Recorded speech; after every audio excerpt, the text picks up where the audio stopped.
quem é Tony Garcia. Tony Garcia é um cara todo enrolado, tá? Todo enrolado. Um cara muito complicado mesmo, tá bom? Então, 5 pés atrás com o Tony Garcia? Sim. E aqui eu não estou falando do fato dele ter sido delator. Eu sempre falo, né? O delator não seria delator, não buscaria uma decisão, uma delação premiada, se fosse um santo, né? Todo delator tem coisas a contar e a imensa maioria deles participaram, em alguma medida, de esquemas de corrupção. No caso de delatores para casos de corrupção, né? Não existe delação só em casos de corrupção, mas nesses casos especificamente.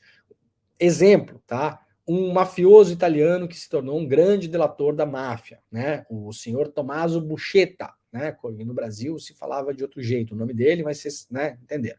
O senhor Tommaso Buscetta, ele era um delator, delatou vários mafiosos, ajudou a colocar na prisão centenas mesmo de mafiosos na Itália e nos Estados Unidos.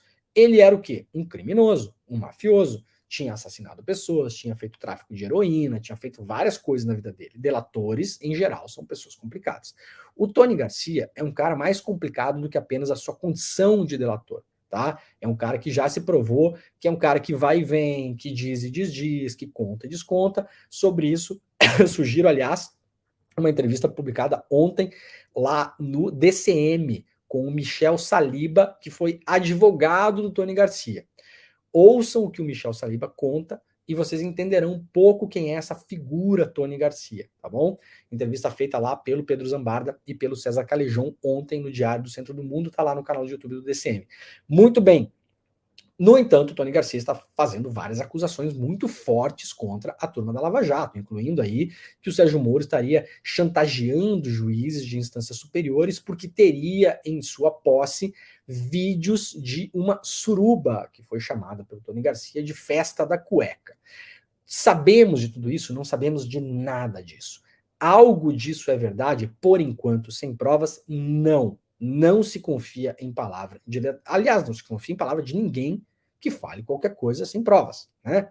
Então não se confia na palavra do senhor Tony Garcia, por enquanto, porque não apresentou nenhuma evidência, zero evidências do que disse, tá? Então saiu atirando para todo lado, foi ouvido da maneira como foi ouvido, e agora a Gabriela Hart se retira do processo. De todo modo, importante, Tony Garcia está falando coisas espetaculosas, mas eventualmente criminosas. Então, se ele foi ouvido pelo Ministério Público Federal e se teve homologada pela Justiça Federal a sua delação durante a Lava Jato, foi considerado uma pessoa confiável, que eventualmente apresentou as provas à época, as instituições de Estado hoje têm obrigação de ouvir Tony Garcia em juízo. Obrigação. Porque o Estado já confiou na palavra desse cidadão. E depois, claro, ele apresentou, eventualmente, não sabemos também a qualidade, apresentou provas durante a Lava Jato. Ele foi o grande responsável pela prisão do ex-governador do Paraná, Beto Richa, tá, gente? Esse foi o grande delator, era amigo do Beto Richa e depois delatou o Beto Richa. Então, o Tony Garcia foi acreditado pelo Ministério Público Federal, pela Lava Jato e pela 13ª Vara, em Curitiba. O procurador que assina, por exemplo, para vocês terem uma ideia, a delação premiada do Tony Garcia é o Diogo Castor de Matos. Diogo Castor de Matos, da Lava Jato, amigo do Deltan Dallagnol, que foi expulso do Ministério Público Federal por ter participado daquele rolo do cartaz, do outdoor Bem-vindo à Lava Jato, que eles próprios colocaram para eles próprios em Curitiba, usando o nome de um laranja. Né? Então, quem assinou a delação do Tony Garcia foi o Diogo Castor de Matos e outros procuradores. Então, Tony Garcia era considerado, pelo MPF e pela Justiça do Paraná, uma pessoa confiável, a ponto de sua palavra e suas evidências colocarem pessoas na cadeia. Tiraram, inclusive, o Beto Richa da corrida eleitoral um mês antes das eleições. A Lava Jato já fez isso várias vezes, não foi a primeira. A do Beto Richa foi um caso evidente. Ele foi preso em setembro e a eleição era em outubro. Graças à delação do Tony Garcia.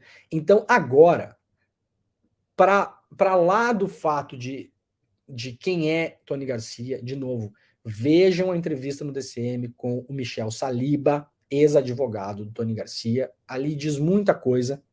Tem muita coisa dita e muita coisa não dita, tá?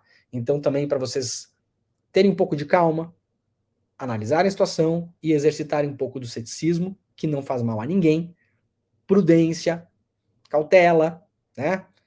Assim as coisas andam melhor, para ninguém escorregar em casca de banana, mas já que abriu a boca o senhor Tony Garcia e já foi acreditado pela justiça e pelo MPF antes, precisa ser ouvido pela justiça agora. E precisa apresentar as provas das coisas que diz. Essa é a grande questão.